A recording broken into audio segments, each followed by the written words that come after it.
তো আপডেটের পর আমাদের গেমে নতুন একটি নমিনেটিং কন্ট্যাক্ট প্যাক চলে এসেছে।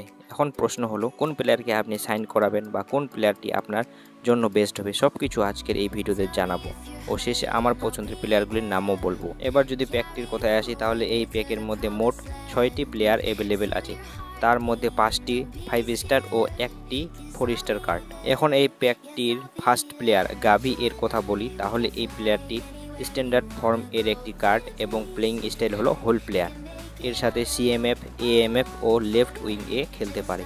আর যদি আপনারা অটো প্রোগ্রেশন করেন তাহলে এইরকম কিছুটা স্ট্যাটস পাবেন। তারপর এই প্যাকের সেকেন্ড প্লেয়ার জেমস এর কথা বলি তাহলে এটি একটি স্ট্যান্ডার্ড ফর্ম এর কার্ড এবং এর প্লেইং স্টাইল হলো অফেন্সিভ ফুলব্যাক। এর সাথে রাইট ব্যাক ও রাইট মিডফিল্ড এ খেলতে পারে। আর যদি আপনারা অটো প্রোগ্রেশন করেন তাহলে এইরকম স্ট্যাটস পাবেন। তারপর যদি এই প্যাকের থার্ড প্লেয়ার আব্রাহাম এর কথা বলি তাহলে এটি একটি ইনকনসিস্টেন্ট ফর্ম এর কার্ড এবং প্লেইং স্টাইল হলো অ্যাডভান্স স্ট্রাইকার। আর অটো প্রোগ্রেশন করালে আপনারা এইরকম স্ট্যাটস পাবেন। তারপর যদি গুনাব্রি এর কথা বলি তাহলে এটিও একটি ইনকনসিস্টেন্ট ফর্ম এর প্লেয়ার এবং প্লেইং স্টাইল হলো প্রলিফিক উইঙ্গার। এর সাথে আপনি লেফট উইং, রাইট উইং ও রাইট মিডফিল্ডে একে খেলাতে পারবেন আর অটো প্রোগ্রেশন করলে এইরকম স্ট্যাটস পাবেন। তারপর যদি এই প্যাকের 5 নম্বর প্লেয়ার মেসন মাউন্ট এর কথা বলি তাহলে এটি একটি স্ট্যান্ডার্ড ফর্ম এর কার্ড এবং প্লেইং স্টাইল হলো হোল প্লেয়ার, তার সাথে সিএমএফ ও এএমএফ খেলতে পারে।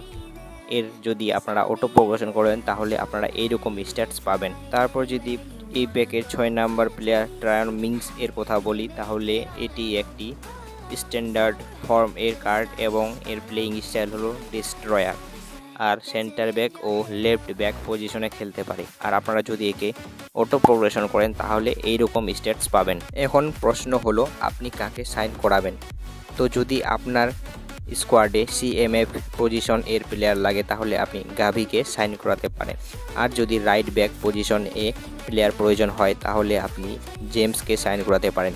এইভাবে আপনি আপনার স্কোয়াড এর চাহিদা অনুযায়ী যে কাউকে সাইন করাতে পারেন। আর যদি আমার পছন্দের কথা বলেন তাহলে আমি 1 নম্বরে গাভিকে রাখবো, 2 নম্বরে জেমস, 3 নম্বরে মাউন্ট ও 4 নম্বরে ট্রায়ন মিংসকে রাখবো।